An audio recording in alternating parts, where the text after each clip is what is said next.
Hello, mga ka-low-carbs. Ito ngayon ang aking simple lang. Mas hindi nakakasawa pagka nasinimplihan mo na lang. 3 eggs. Yung tira-tirang lechong manok na ginisa ko sa kamatis. And then, walang kasawa-sawa. Pang-accent ko lang. Lupoy. And then, thank you kay Ate Rose D. Binigyan ako ng vegan kimchi. Thank you so much. Mabait na Ate Rose. Ate Rose D.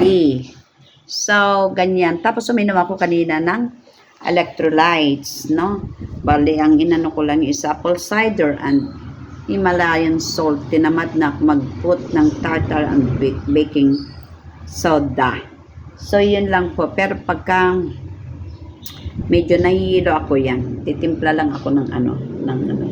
Pero madalang nung naging adapted ng katawan ko sa food, sa low carb food, wala na, madalang na. Yun ay pang-hack ko na sakaling mag-cheat ako, yung apple cider, no? Cheat ako ng carbo, no? Pero ngayon ay kompleto naman ito. May shirataki pa kong naiwan. So, heto. So, try nyo mag-low carb. Try nyo mag-low carb po. Iba yung lakas na mararamdaman nyo, no? Iba yung lakas na mararamdaman nyo. Talagang, ano siya, yung ibang-iba, no? Na kasi nung hindi pa ako naglo-low carb, pag ginugutom ako, inaantok na ako, parang matamlay ang aking no? Pero ngayon hindi gano'n, no? Hindi ka tinatamad, hindi ka ganyan lang siya. Kaya, nung hindi pa ako naglo-low carb, kain ako ng kain, pero mas lalo akong maraming sakit, maraming nararamdaman, bloated, dizziness, tapos syempre yung may mararamdaman kang sakit sa dibdib, sakit sa likod, parang gano'n, no?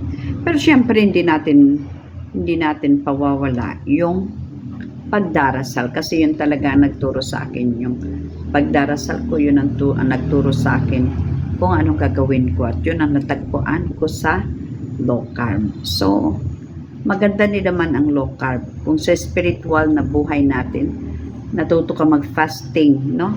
Sa pag-fasting, doon yung healing, doon nagpo-produce ng sariling healing ang ating katawan, no? At syempre, kung makinis pa, talagang totoo nga talaga na pagka nag-low carb ka, no? Kumikinis yung balat mo, kasi ang lahat ng ating mga nanggagaling sa sugar.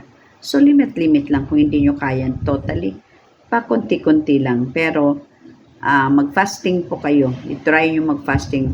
Pero, hindi nyo magagawang fasting hanggang hindi kayo mag-low carb. Kasi yun ang magtuturo, no?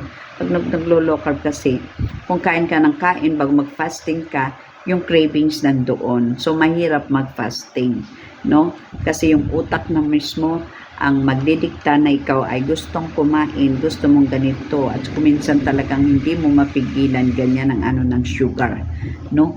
Ang sugar ang lahat ng sanhi, no? Kahit ako noon, nung hindi pa ako naglo-low carb, panay sakit